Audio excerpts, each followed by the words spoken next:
Hey everyone, thanks for learning to play games. My name is Lance, and in today's video I'm going to look at a brand new game coming to Gamefound called Zombie Horde. This is the latest game from Darkgate Games Entertainment.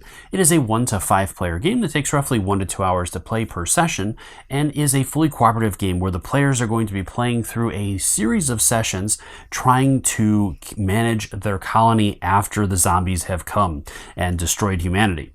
So throughout the game, players are going to be managing their colony, trying to get all kinds of different resources and whatnot to upgrade their colony so that they can eventually produce and create a medical lab that will help find a cure for the zombie infection. And at that point, then the players are going to win.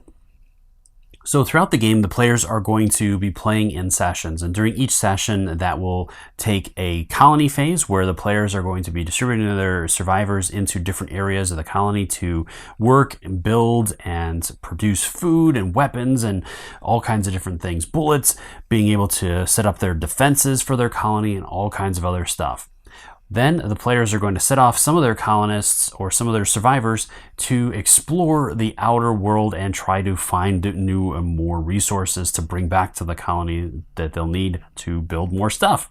And during those explorations, the players are going to be facing off against all kinds of different zombies that they're going to deal with in different environments, including three-dimensional terrain and all kinds of other stuff. So in this video, I'm going to take you through showing you the main features of the game and also show you a sample turn to give you a better idea how this one plays to help you decide whether or not this one you want to back on Gamefound. As always, if you find my videos helpful, if you like what I do, please consider hitting that like button and subscribing to my channel. It's one of the easiest ways you can support channels like mine to continue to grow and be able to produce this content. If you want to stay updated on all my videos, also hit that notification bell and I'll let you know whenever I drop some new stuff. I do also want to point out that all the materials here are prototype materials and are subject to change and look a lot better in the final production copy of the game. So let's go ahead and head to the table and we'll see what this one's all about. Alright, so let's go ahead and start by taking a look at the colony itself. And this is going to be broken down into 6 different areas now. First off, you're going to have the main colony board. On this board is going to have your generator, and at the beginning of the game you're going to start with the level 1 generator.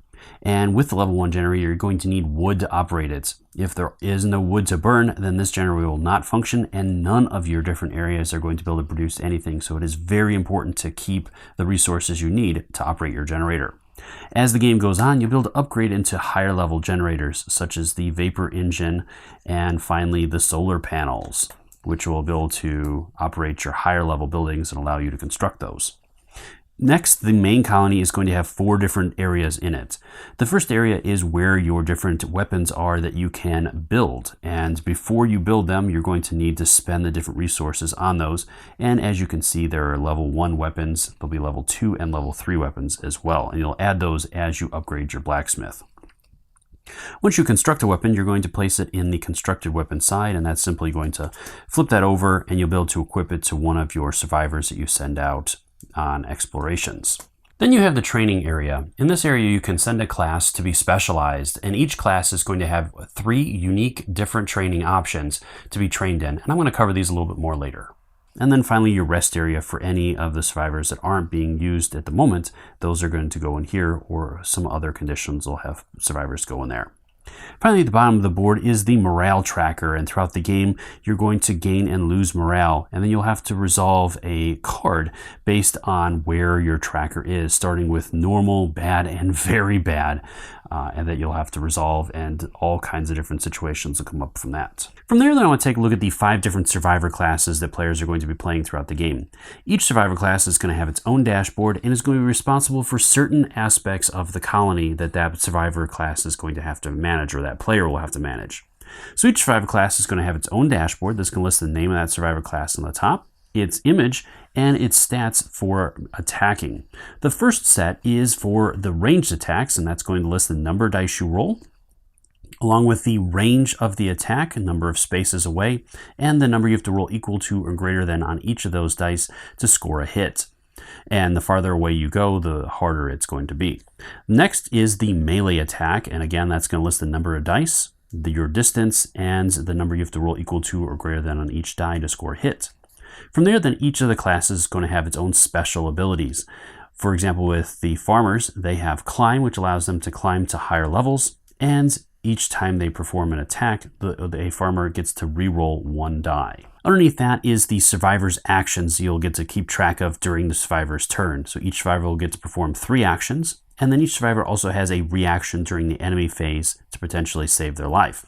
Next is the icon of that survivor, and each one of the different survivors has a spot to place things in their backpack, such as weapons, or on their belt. With the farmer class, they are going to be responsible for water and food, and throughout the game you'll be able to upgrade and introduce new things such as kitchens and different water that you can gather from outside and some other things potentially. Each one of these, once the generator is upgraded, you can start upgrading to higher classes by again meeting those requirements on those cards and upgrading those to build more and more things. Each one of these is going to list the generator that is needed to run it and its level, along with a spot for one survivor or two survivors potentially, and the number next to it is the number that it generates. So if you only have one survivor in here, it's only going to produce 5 water each turn, but if you have 2, you're going to produce 10 water each turn. Next, you have the med techs, and they're going to be responsible for the health and well-being of your different survivors in your colony. With the medtechs, they are going to be controlling the med lab, where they can produce all kinds of different antibiotics and penicillins and whatnot that'll be used for the survivors, as well as the ER that's going to treat the different survivors based on different events that are going to come up. They're also going to be responsible for building the med lab, which once the level 3 med lab is built, the game is over and the players have won. The fixers are going to be in charge of keeping all the machinery and equipment in working order. They're going to have their workshop where they're going to be able to generate spare parts such as different scrap and water purifying pumps and whatnot, as well as running the blacksmith shop where they're going to be able to build and generate bullets. Now, as the game goes on and players reach level 3, then they can also start building the bonus cards that are going to give bonuses to the morale and other effects as well. The Sentinel class is going to be in charge of the colony's defense. Throughout the gameplay, the player is going to be building different walls and placing those out, as well as putting turrets on there and all kinds of other things to help with the defense that is going to be attacked from various points throughout the game from different zombie hordes and raiders that the players are going to contend with. The Sentinel class can also be upgraded, giving you access to a whole plethora of new abilities that player will have based on which one of the different skill sets that player chooses to upgrade their Sentinel to. The final class are the Signal Corps, and they're going to be responsible for communications. Throughout the game, the Signal Corps are going to be building and placing different transistors on there to activate different abilities, as well as upgrading their communications and getting the different frequencies lined up. As they upgrade to the higher levels, as you can see, they will have access to more and more frequencies from one terminal. As I talked about earlier, each one of the classes can be trained in a specialty, and each class is going to have 3 unique specialties that they can work on. For example, with the Sentinels, I have Precision, Support, or Mobility. Once I choose one of those abilities, then I will unlock the first level of it. As I build up my colony, I'll be able to send my Sentinel back for additional training, or whichever class that I have selected to go to training for that particular one. In order to maintain the colony, players are going to have to set out on different exploration missions to bring back resources from different areas. And there's going to be 2 different types of explorations. You're going to have searches and explorers, where you're going to be sent out and you're going to have to move through a different area trying to find and pick up all the different tokens to gain resources for those and make it out of that area before your survivors are overwhelmed. The other type is the fight and resist. With those, you've gotten the resources and you're making your way back, and you're having to defend a horde of different zombies coming at you for a certain amount of time. And each one of these on the other side is going to show you all the setup instructions, including where to place the buildings and the different resource tokens that you're going to want to gather throughout the game, and any other different things you'll have to set up, as you're going to see a little bit later in the video. With the defense ones, these are basically tower defense ones, where you're going to be manning these different areas, trying to defend from the hordes making their way through, and you're going to have to make your way a number of rounds. And you also have access to different weapons, such as electrical fields, mortars, and machine guns that'll aid you in your attempts to fend off the zombie horde. As you set out from the colony, you're going to be running into all different types of zombies. So let's take a look at some of the zombies you're going to be facing throughout the game. So first off, each one of the cards is going to list the name of that type of zombie or horde at the top, its symbol on the side, and the number of hits that you have to deal to it in order to score a wound. So for example, the Horde, for every 4 hits that I do, I'm going to do 1 wound to that Horde. And then finally, the bottom of the card is the amount of movement that Horde has. If I'm able to wound a Horde, it's going to turn into a small Horde, and as hordes move onto or move up to buildings to try to get onto them, they're going to turn into pyramids, making them even harder to deal with, as you're going to need to do 6 hits now to do 1 wound. And this will allow other zombies to climb up onto those buildings to attack the survivors. On the other side, you're going to run into all different types of mutated creatures. Those are going to include different runners and screamers, grunts, and jumpers, with each one of them having their own special abilities and stats. Again, each one of them is going to list the class on the side here, a number of hits, their wounds, any special abilities they have, with all of them having the climb ability so they can get onto buildings without having to need a pyramid to do so. And each one of them is also going to have a special ability at the bottom of the card that the players are going to have to keep in mind. All right, so the last thing I want to do is take you through a sample turn to give you a better idea how this one plays. All right, so with this, normally you're going to start back when you come to a new session or be coming back from a previous session you played. You're going to go through a colony phase, which consists of 9 steps that the players are going to do in order. Now, some of these steps I wouldn't do at this point because I don't have the resources to do them or whatnot, but we're going to go through all of them just so that you understand how this all works. And then I'm going to show you a quick example of an exploration phase with just a little map that I put together real quick just to show some of the basic mechanics of the game. So first off, you are going to start off with the first step, which is welcome back. During this step, you are going to place the survivors that have just returned from exploration into each player's playing area. So you'll get to redistribute them and place any of the weapons you have back and all those, and then also add all of the resources collected during the exploration phase and any remaining bullets back to this storage register. If you found any new survivors, you're going to also distribute those among the players as evenly as possible, or you can also choose to reject the survivors and deny them entry into your colony if you have too many already or are running low on resources that you really can't afford to bring them in. You're going to have to draw survivor cards and add them to a pile. Now, you're also going to check that pile during step 2, which is the raider step. Now, if you have 5 skulls in there in your pile, then you're going to resolve a raider step and go through all of that, starting with raider card 1, which might also take you all the way up to raider card 3, which is really nasty. From there, then you're going to consume and collect any colony resources. You're going to check the electricity generator and determine if you have fuel for it. If you do, you're going to spend that fuel and you'll be able to generate all of the different areas and get all of the different things produced from those areas added to your register. If not, then you'll skip over this step and you won't resolve any of that as your generator isn't functioning and you won't be able to produce anything. From there, then you're going to build any or upgrade any structures that you wish. So if you have the resources to spend and you want to start upgrading structures, this is the time to do that. Once you've completed that, then you move on to building new weapons. So if you have any weapons that you would like to build, now is the time to do that. From there, you're going to build and assign token supplies. So you're going to generate any desired tokens, such as with your fixers, generating those, or moving to some of the other areas, such as a sentinel, being able to build up your defenses over there. Then you're going to consume resources. So you're going to consume resources needed by the survivors populating the colony. You're going to subtract these resources from the register, and each colonist or each survivor is going to have or require 1 ration of food and 1 water. So if, for example, I have 16 colonists in here right now, so I would need to have 16 water and 16 food to accomplish this.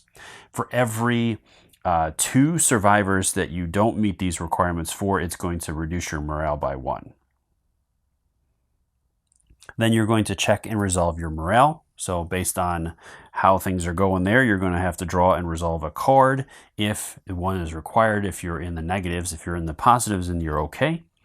And then finally, you're going to assign any survivors you have to any tasks, and you're going to prepare for the next exploration phase at that point. So that's where we're at this point now, is we're ready to send our survivors out on the next exploration. So I have 4 survivors that I'm going to be sending out to those different areas, and the sentinel is going to stay behind.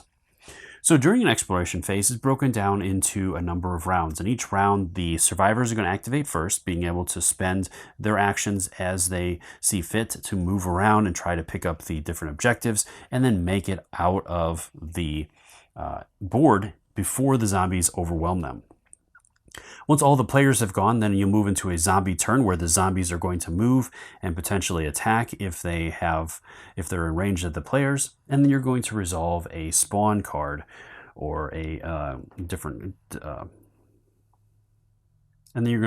spawn card.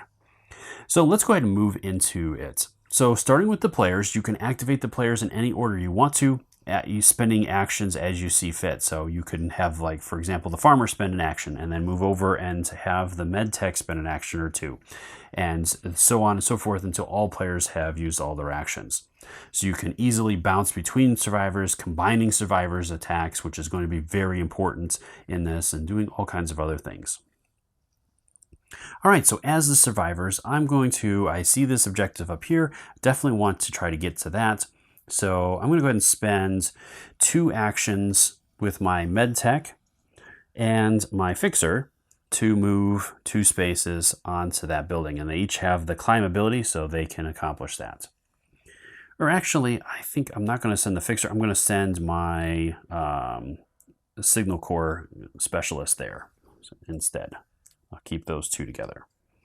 All right, and then I'm going to spend my last action with my medtech to move into here. And I am going to spend, 2 actions to move up here with both of my guys for that. And I will spend my last action with each one of those to perform an attack action against these guys. So it's 1, 2, 3 spaces away. And so on a 3 with my fixers don't have range, so they're not going to do that. And my farmers do. Rolling 5 dice. I'd have to roll really well. So I think I'm just going to hold there and not spend those actions. So I'm simply going to move those over into those columns and get ready for the zombies. So from there, now that all of my survivors have gone, it would move into the zombie turn. Each one of the zombies is going to activate, starting with the zombie that's closest to a survivor. So that's going to be these guys here. And the closest survivors are 1, 2, 3, 1, 2, 3. So it's pretty much a tie. So the zombies are going to move 2 spaces to there. And same with this unit here is going to move up. All right, so they're going to be there. From there, then we're going to resolve a spawn card. So we'll draw a new spawn card. And actually,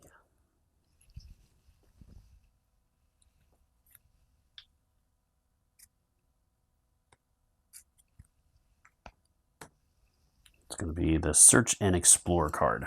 All right, so with each of these cards, it's going to show based on your blacksmith level. So right now I'm level 1, so it's going to be resolving this column here. And so it's going to have me placing out 2 new hordes, one on location 2 and one on location 4. So they're coming in from behind as well. On top of it, this one also has an event that's going to trigger. So I have to resolve that by drawing the top event card. So with this one, this is amongst the raging storm, darkness falls as vital cables snap. The colony plunges into silence, its heartbeat stilled by the tempest. If not fixed, the freezers will stop and the food will be wasted. So I have to discard 1 electro fix, or if I can't, then I have to discard 3 food, which is not good. So I do have 1 of the electro fixes. So I have to discard that to the supply, and then this event has been resolved. All right, and that takes care of that as well. So at this point, then it would move back into the player's turns, and they would take their turns as normal, getting their 3 actions back. So I'm going to take you through one more quick one just to show you how combat works real quick. So for my signal core, they're going to spend an action to move up. I'm going to move right to that corner here. My med tech is going to spend an action to pick up this objective. So she has that. And she's going to spend another action to move up. And then my fixers,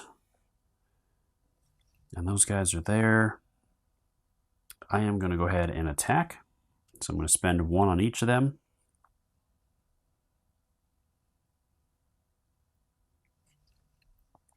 All right, so for range, they're 1 space away. And so the farmers are going to be rolling 5 dice, and they're looking for 4s. And the fixers are going to roll 5, looking for 3s. So let's see how we do here.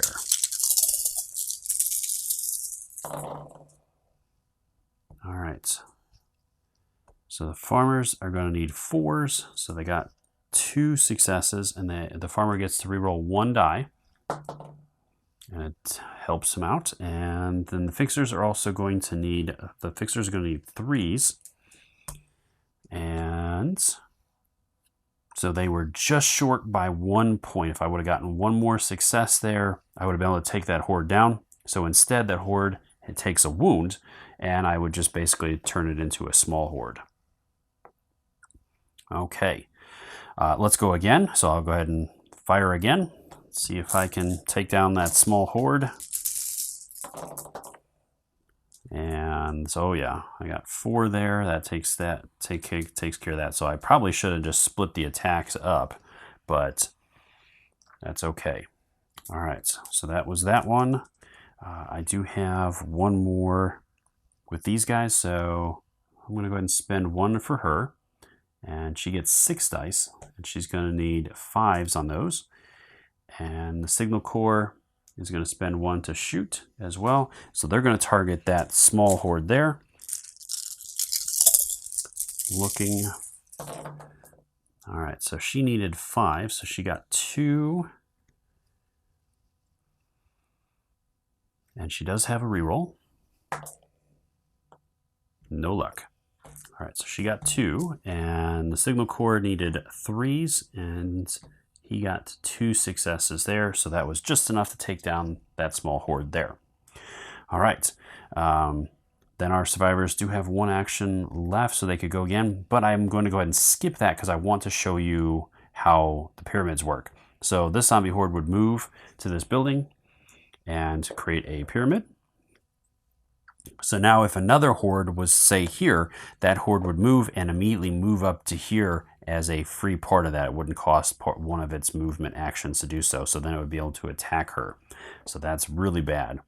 And then this one here, let's go ahead and say that it was here instead and it moves in here. So at this point, it's going to attack these survivors in here, but they each get their reserve. They get to perform a defensive attack. So, and other survivors can help with that as well. So my signal core is going to spend his, and the fixers and the farmers are going to spend theirs. So in order to do this, it's the melee. So farmers are going to be rolling 5. The fixers are going to roll 4. And signal core is rolling 3 dice for his ranged attack. And he is 1, 2, 3 spaces away, so he still needs 3s. So let's see if we can bring this horde down.